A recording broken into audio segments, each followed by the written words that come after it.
Welcome back to the Healthy Hindustan series of Always Blame the Hormone.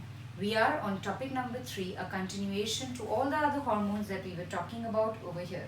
And we have come down to PCOS or PCOD, that is polycystic ovarian disease or polycystic ovarian syndrome. What exactly is this condition?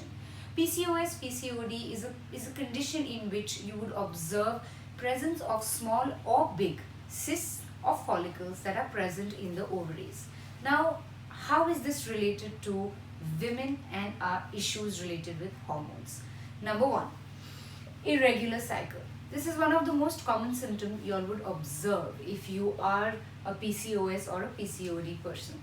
This particular condition, what happens in this? Like I was explaining to you all, any one hormone, if it goes off, the entire chain of events can just collapse. So you might have a high estrogen, because of which there is a higher LH. However, it's possible that the estrogen does not completely get washed off by the time it has reached a certain time period in the cycle, and hence the periods keep getting delayed. It's also possible that at the end of the cycle, the liver doesn't efficiently flush out the hormones, because of which the cycle can get delayed, resulting into either more cyst or thickness of the endometrium. Eventually, we are having irregular cycles. What is insulin resistance?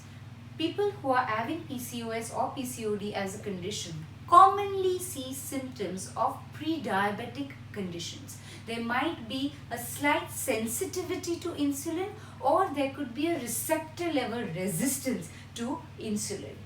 Third, high androgens. Androgens, like I was talking about, which typically go slightly high during the mid-cycle and also are at their peak during puberty. It is observed that in a condition of PCOS or PCOD, there could be extremely high androgen levels, because of which you might see physical symptoms of having male balding pattern, hair growth on the face, on the chin, at the bottom of the chin, acne, extremely oily skin and acne, and a typical belly fat, which is very similar to the fat that men have deposited on their stomach. A lot of time, PCOS, PCOD can even be asymptomatic. You might not have any issue, you might not have any condition, but you do a sonography and you observe a cyst. It's also possible that you have a cyst, but all your pathological reports and everything is in place. And maybe the only thing that you're observing is weight gain. And this could also put you in the category of PCOS or PCOD. You might not have a cyst at all, but you might still show symptoms that are related to weight. And that PCOS causing the weight gain, or whether the weight gain lands up causing the PCOS, it's a chicken and a egg situation. We don't know what comes first. And the only thing to deal with this is to make sure that you are on anti-inflammatory foods and you are keeping your liver in a detox condition. While that is also true, one needs to understand high androgens and insulin are also highly correlated. The androgen levels and the insulin are both interlinked.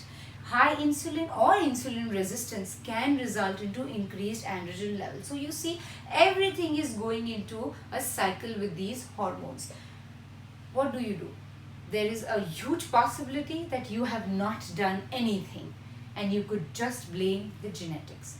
Someone is suffering, your mother suffered, your sister had an issue, or ancestrally it can keep going on. So genetics is also a huge factor to be blamed. So here you are. These are all the factors that can come under the umbrella of PCOS and PCOD. But you know what? Well, can we deal with this? This was the what, this was the why. How do I work on this with the diet? Irregular cycle. Seed cycling is something that I was talking about previously in one of the slides where I was talking about menstrual cycle. Something that can help us with our irregular cycle if you're working on PCOS, PCOD. If you are one of the people whose symptoms are more related to insulin, we are looking at going on a low GI diet, a completely drastically low GI diet, by which I mean not even fruits. No, definitely not any kind of grain. Lot of other foods are high that we assume are healthy, but could be a high GI or even a moderate GI. Go strict low GI diet. For high androgens, we can try and reduce foods that are very high on androgens, or foods that can promote increased testosterone levels, which we have a list over here. We have a list of foods that can reduce your testosterone level, such as flax seeds, soy, those are phytoestrogen, nuts and mint.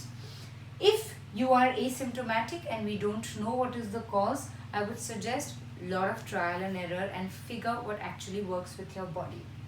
And make sure that you're constantly detoxing your liver. So this is what we have. Is there one single diet for PCOS or PCOD? No, there isn't. Please do not get carried away. If anybody told you or gave you a sheet of paper and said, you know what, this diet works for PCOD, it doesn't.